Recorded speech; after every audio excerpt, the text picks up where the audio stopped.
السلام علیکم رانا، آپ نے مجھ سے پوچھا ہے کہ فیض احمد کی جو ہے کوشچن وہ دوسرا رومانوی اور حقیقت کے حساب سے کیسے فٹ آئے گا، یا وہ والا کوشچن تو آپ نے کروایا نہیں ہے۔ میں نے ہر کوشچن اس طرح بنایا کہ اگر ایک شاعر سے ریلیٹڈ آپ کو کوئی بھی کوشچن پوچھا جا رہا ہے، اس کے سامنے آپ کو کچھ بھی اور پوچھ کے اس کے بارے میں کنفیوز کیا جائے گا، تو میرے کوشچن ایسے ہیں کہ وہ اس پہ فٹ آ جائیں گے۔ اسی لیے میں نے ٹاپک کے حساب سے ان کو کور کیا۔ فیض احمد فیض کا جو کوشچن میں نے آلریڈی آپ کو کروایا ہے، اس پہ دیکھیے فیض کی شاعری رومان، حقیقت اور ترقی پسند، اور اس میں یہ ساری چیزیں آ جائیں گی۔ رومانیت اور حقیقت دونوں کے بارے میں کہا گیا ہے۔ رومانیت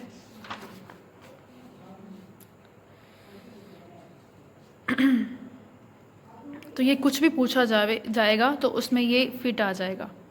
آپ کا کوشچن تھا جو آپ کہہ رہے ہیں میرا کور نہیں ہو رہا، مجھے سمجھ نہیں آ رہا، وہ ہے مجید امجد کا تصور وقت۔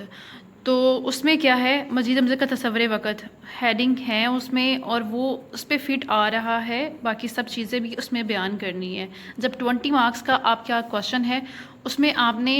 یہ دیکھیں اسٹار لگے ہوئے ہیں، یہ 5 دفعہ پچھلے پیپرز میں آ چکا ہے یا 3 دفعہ آ چکا ہے، اس وجہ سے اتنے اسٹارز لگے ہوئے ہیں، 4 سے 5 دفعہ آ چکا ہے یہ والا۔ یہ دیکھیں اس کے بارے میں سارا بتاتے ہوئے پھر بعد میں اس ایک پوائنٹ یہ بھی ہے مجید امجد کا تصور وقت، اس کے بارے میں فخر الحق نوری کیا لکھتے ہیں، اس کو پھر ڈیفائن کیا گیا ہے۔ نظموں کی خصوصیات ہے، خصوصیات کیسے ہیں، اگر یہ آپ نے کرنا ہے تو ان کو آپ نے آگے خود ہی ڈیفائن کرنا ہے اپنے ورڈنگ میں، کیونکہ آپ نے پچھلے شاعرز کی بھی خوبیاں اور خصوصیات پڑھی ہیں، آپ اپنے پاس سے لکھ سکتے ہیں، اس لیے یہ چھوٹا سا کوشچن تھا۔ باقی آلریڈی آپ فل بک جدید ادب کر چکے ہیں، یہ بس میں آپ کو گائیڈ کرنے کے لیے بتا رہی ہوں،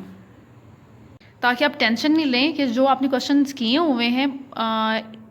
ٹاپک کے حساب سے، وہ کوئی چیز بھی پوچھی جائے گی رائٹر کے، اس مصنف کے بارے، اس رائٹر کے بارے، تو آپ وہ کوشچن لکھ سکتے ہیں۔